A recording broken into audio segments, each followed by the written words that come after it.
Buenas noches y bienvenidos a las 8:45. Hoy es viernes, el 1 de Cuaresma, y estamos listos para ofrecerles ya la discusión de los temas más relevantes de la semana. Estoy sonriendo porque mis compañeros creen que mi atuendo, mi camisa está muy bien elegida para el primer viernes de Cuaresma. Buenas noches, Dina Fernández. Te queremos ver de cucurucho. Buenas noches. Buenas noches, Paola.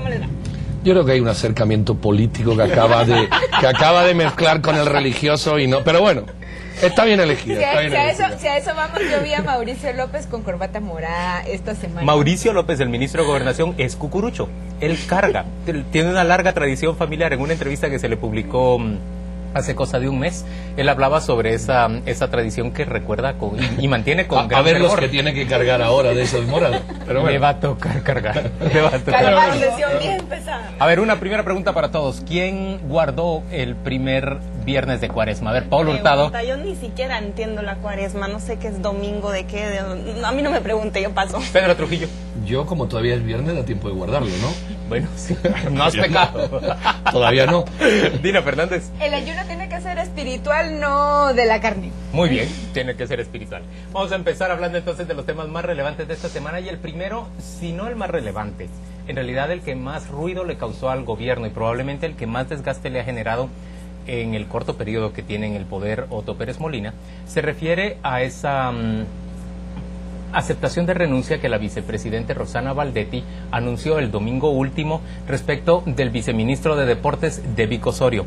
El señor Osorio fue parte de la directiva de la Confederación Deportiva Autónoma 2 periodos atrás, y como parte de esa directiva, él cuenta con cerca de 30 reparos que no han sido totalmente evacuados ante la Contraloría General de Cuentas. La vicepresidenta dice que en su investigación no encontró realmente nada que pudiera incriminar al dentista Osorio. El señor Osorio llegó a la campaña del Partido Patriota para participar en una de esas, o en varias de esas jornadas de salud dental, que fue parte de las iniciativas que el partido desarrolló a lo largo de la campaña electoral.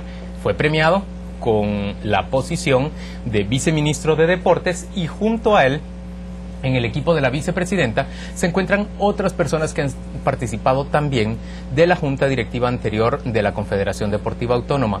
Entre otros, por ejemplo, el secretario de la vicepresidente es un proveedor, ha sido un contratista del sistema de deportes. Y me parece que hay por lo menos otras dos personas, una nombrada jefe de compras, por ejemplo, que fue miembro también del anterior grupo que estuvo en la Confederación Deportiva Autónoma. La vicepresidente no solo aceptó la renuncia de Devico Osorio, sino exigió la renuncia y más bien destituyó al director de Educación Física, que tenía 2 periodos de encontrarse ya en ese cargo. Se trata del actual presidente de la Confederación Deportiva Autónoma, quien derrotó en las urnas a la junta directiva o al grupo político que promovía la directiva en la que participó Devico Osorio. A Aguirre sí le señaló Roxana Baldetti como una persona corrupta, y la causa concreta de su salida, según explicó al principio la vicepresidenta, 2 trabajos. Se refería a que cobraba salario en la Dirección de Educación Física por un lado, y que por el otro era objeto de pago de dietas y de gastos de representación en la Confederación Deportiva Autónoma, y que eso era considerado incorrecto, inapropiado, a pesar de que la Contraloría, aquí entrevistamos al señor Aguirre, la Contraloría había aceptado esa situación.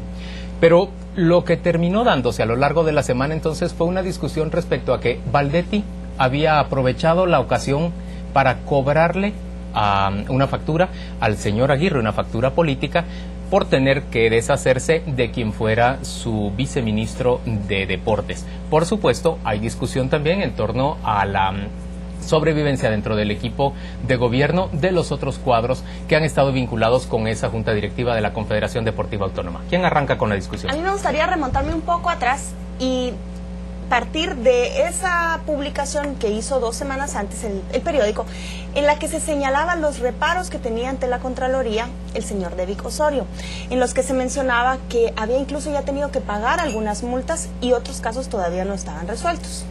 A partir de eso, el periódico también publica luego que hay una persona encargada de compras de él que está en el ministerio, y bueno, varias cuestiones que usted ya mencionaba.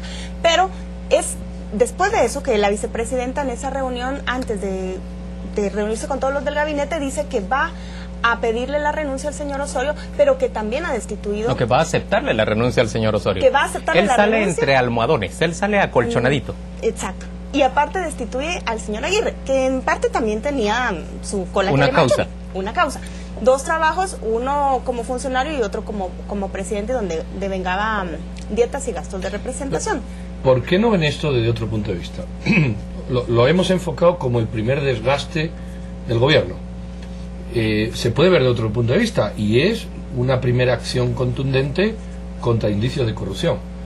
Quizás la crítica, si la queremos hacer, pero habría que, ¿verdad?, que sentarse y ver la dinámica del tiempo, es que la vicepresidenta toma acciones y anuncia lo descubierto y tarda 3 días en denunciarlo. Yo sería así de indulgente, Pedro, si la iniciativa hubiera surgido de la vicepresidenta, pero en realidad la vicepresidenta reaccionó frente a informaciones que, como dice Paola, habían sido publicadas por diarios.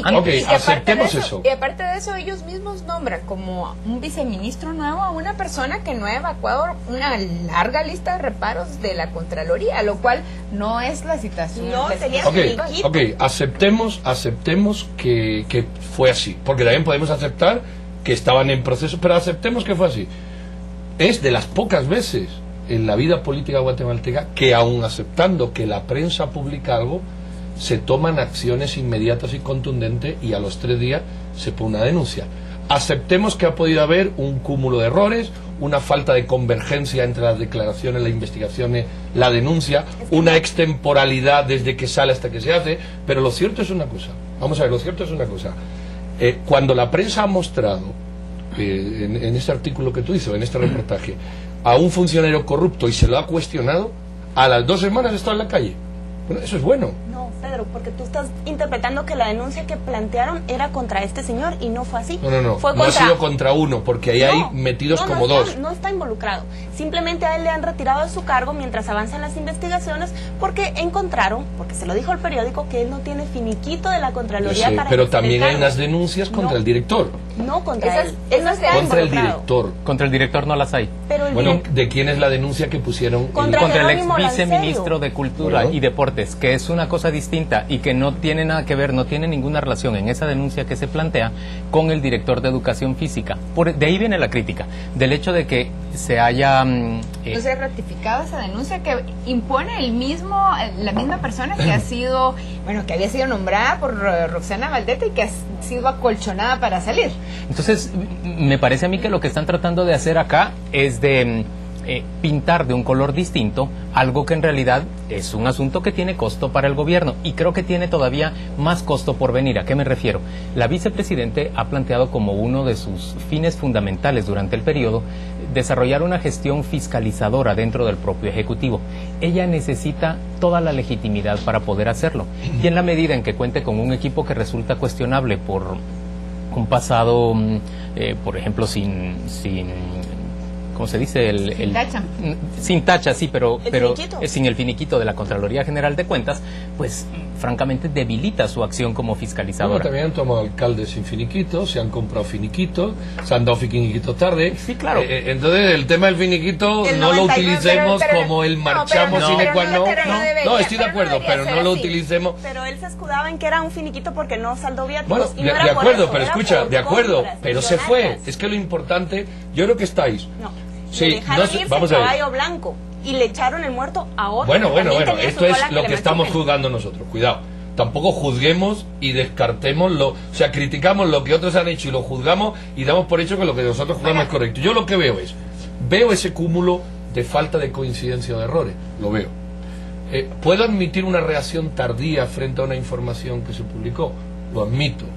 Pero yo te voy a decir una cosa, es de las pocas veces en la vida democrática del país que sale algo y en 2 semanas hay una resolución. ¿Es la mejor? A lo mejor no. Yo te Quizás puedo recordar no. otras ocasiones. Pero yo estoy viendo una viceministra que pone una denuncia con el anterior, uno que se va mientras tanto ocurre. Yo te luego... puedo recordar que Alfonso Portillo, por ejemplo, llevó a su ministro de Gobernación de aquella época a la cárcel después de haber escuchado las denuncias que habían sido publicadas. ¿Quién fue aquí? A mí me parece el señor Barrientos. El señor también expulsó en su momento a Luis Rabé, Sí, a mí era me ministro de a mí Comunicaciones. me parece que esa clase de acciones no son suficientes, que en realidad lo que se necesita, primero, es un ejecutivo que esté realmente blindado. que se encuentre a toda prueba de este tipo de cuestionamientos. Me parece que la vicepresidenta lo necesita para poder desarrollar la acción que ella pretende plantear a lo largo de toda su gestión. Y por el otro lado, a mí me parece también que es importante que no actúen con este doble discurso, porque le aceptan la renuncia a una persona a quien no cuestionan por el gran número de reparos que tiene procedente de la Contraloría, pero a la otra persona, en cambio, le destituyen por una cuestión que a mis ojos resulta bastante menor: el hecho de que, estando en dos funciones, él cobrara salario en una y en la otra solo cobrara gastos de representación, aunque cuando yo digo solo cobrara gastos de representación, eran 18,000 quetzales de gastos de representación y cerca de 15,000 quetzales en dietas. Tomando en cuenta que solo sesionaba una vez, pero a veces sesionaba más de una. Sí, miren, yo lo positivo que sí veo es que cada vez se habla más del dinero que tiene el deporte en este país, que es muchísimo dinero, 3% de los ingresos del Estado. Eso es bueno, porque vamos en un camino en que ya no se van. Ahí ha habido la corrupción más asquerosa que creo que puede haber en todo el gobierno, en el deporte. Y es un lugar donde nadie había entrado. Poco a poco vamos a ver que se empiece a fiscalizar ahí, porque va a haber el clamor ciudadano para que ocurra. Solo para cerrar, hay que recapitular. Al señor Dedico Osorio le han aceptado su renuncia y no lo hacen parte de ninguna investigación. Hay 90% de las pero eso también debería ser el Ministerio Público quien inicie esa investigación. Pero no lo han denunciado. La denuncia que se presentó, con lo que hay del periódico, el Ministerio Público solo para hacerlo. poner eso. El 26 de enero denuncian, pero a este señor Aguirre por el doble puesto. Y esta semana, casi a la medianoche, denunciaron a Jerónimo Lancerio por otra cosa. Pero no hay ninguna denuncia contra el señor Dedico Osorio, que es por el que se inició al final toda esta lista de Yo creo que la vicepresidenta necesita revisar su gabinete personal, y creo que necesita realmente plantearse desde una posición de fuerza para poder desarrollar esa labor de fiscalización a la que ella se ha comprometido. ¿Alguien quiere decir algo más antes de cerrar este segmento y nos vamos a la pausa? Que no nos llame a ninguno para ese gabinete. Que no nos llame a ninguno de nosotros para ese gabinete. No, por supuesto, no creo que la vicepresidenta nos tuviera en cuenta uno de nosotros para semejante cargo. Hacemos una pausa comercial y volvemos dentro de muy poco.